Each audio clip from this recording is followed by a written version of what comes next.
Hi friends எல்லாருக்கும் வணக்கம். சின்ன மருமகள் சீரியல்ல நாளைக்கு எபிசோட்ல என்ன நடக்க போகுது அப்படின்னு தாங்க இந்த வீடியோல பார்க்க போறோம். தனம் வந்துட்டு ஐஸ்வர்யாவ திட்டிடுறாங்க. அவங்க என்ன சொல்லி திட்டுனாங்க அப்படின்னு சொல்லிட்டு ஐஸ்வர்யா வந்து வீட்ல இருக்கிற எல்லாத்துக்கிட்டையும் கேட்கறாங்க. ஆனா யாருமே அது தெரியல அப்படின்னு சொல்லிடுறாங்க. அதுக்கப்புறமா வந்துட்டு அவங்க சேது கிட்டயும் போய் இத கேட்கறாங்க. அவங்களும் தெரியலன்னு சொல்லிடுறாங்க. அ இப்ப வந்துட்டு சேது வீட்டுக்கு போறாங்க. அப்ப கருப்புவும் அவர் கூட வராரு. வந்துட்டு தமிழ்ச்செல்வி கிட்ட லேப்டாப் அப்புறமா நோட் எல்லாம் குடுக்குறாங்க. "இது எதுக்கு அண்ணே?" அப்படின்னு சொல்லி கேட்கறாங்க தமிழ்ச்செல்வி. "இல்லம்மா உனக்கு கணக்கெல்லாம் பார்க்க சொன்னாங்களா, அதனால இத வச்சு பார்த்துக்கோ.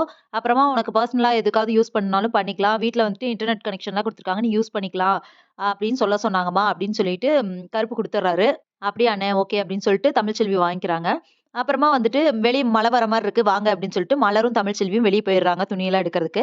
அப்ப தனம் மட்டும் அங்க இருக்காங்க. அப்ப சேது வந்துட்டு, "நீ வந்து ஐஸ்வர்யா கிட்ட என்ன பேசின?" அப்படின்னு சொல்லி கேட்கிறாரு. "நான் என்ன பேசினேன்?" அப்படின்னு சொல்லிட்டு அவங்களும் கேட்கறாங்க. "நீ என்னமோ திட்டுனியாமே அந்த பொண்ணு என்கிட்ட வந்து கேட்டுச்சு" அப்படின்னு சொல்லும்போது, அவங்களும் சொல்றாங்க, தனம் வந்துட்டு என்ன வந்து பாகல்ன்னு சொல்லி என்ன திட்டுனாங்க. அதனால நானும் சொன்னேன் அப்படின்னு. "என்ன சொல்லி திட்டுன?" அப்படின்னு சொல்லும்போது, தனம் வந்துட்டு அந்த வார்த்தைய சொல்றாங்க. அது அவருக்கு புரியல. "அப்படின்னா என்ன?" அப்படின்னு சொல்லி கேட்கிறாரு. அப்போ தமிழும் உள்ள வராங்க.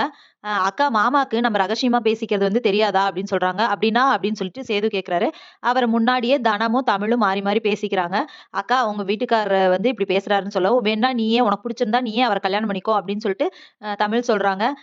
"நீ ஓகே சொன்னா எனக்கு ஓகே தான்" அப்படின்னு சொல்லிட்டு தனமும் சொல்றாங்க. இவங்களோட கான்வர்சேஷன் வந்துட்டு சேதுவுக்கும் புரியல. என்னமோ பேசிட்டு இருக்காங்களே அப்படின்னு சொல்லிட்டு பார்த்துட்டு இருக்காரு. "சோ இனிமே உங்க முன்னாடி ஏதாவது ரகசியம் பேசணும்னா இப்படியே பேசிக்கிறோம் மாமா" அப்படின்னு சொல்லிட்டு தனமும் சொல்றாங்க. அடுத்த நாள் வந்துட்டு ஹாஸ்பிட்டலுக்கு போறாங்க. அங்க வந்து தமிழ்ச்செல்விக்கு பாராட்டு விழா நடத்துறாங்க. ராஜாங்கம் தான் பொன்னாடையெல்லாம் போத்தி அந்த ஸ்காலர்ஷிப் செக் எல்லாம் குடுக்குறாரு. "நீ நல்லா படி" அப்படின்னு சொல்லிட்டு. "ஆனா இவ்ளோ கஷ்டப்பட்டு எவ்ளோ இதுலருந்து நீ வந்து இவ்ளோ தூரம் முன்னேறி வந்திருக்க. அதுலயும் ஃபர்ஸ்ட் மார்க் வாங்கியிருக்க. உனக்கு வாழ்த்துக்கள்" அப்படின்னு சொல்றாரு.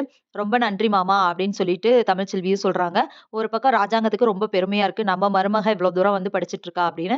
இன்னொரு பக்கம் ஃபர்ஸ்ட் மார்க் வாங்கியிருக்காங்க. அதுவும் நம்ம கையாலேயே ஸ்காலர்ஷிப் வாங்குறாங்க அப்படின்னு சொல்லி அதுவும் ஒரு பக்கம் சந்தோஷமா இருக்கு. ஆனா வந்து இந்த விஷயம் தெரிஞ்சு ஈஸ்வரி, சாவித்திரி இவங்கலாம் டென்ஷன் ஆக போறாங்க. சோ இதுக்கப்புறம் என்ன நடக்க போகுது அப்படிங்கிறத இனி வர்ற வீடியோல ஒண்ணொண்ணா பார்க்கலாம் ஃபிரெண்ட்ஸ். அதுவரைக்கும் வெயிட் பண்ணுங்க. நன்றி, வணக்கம்.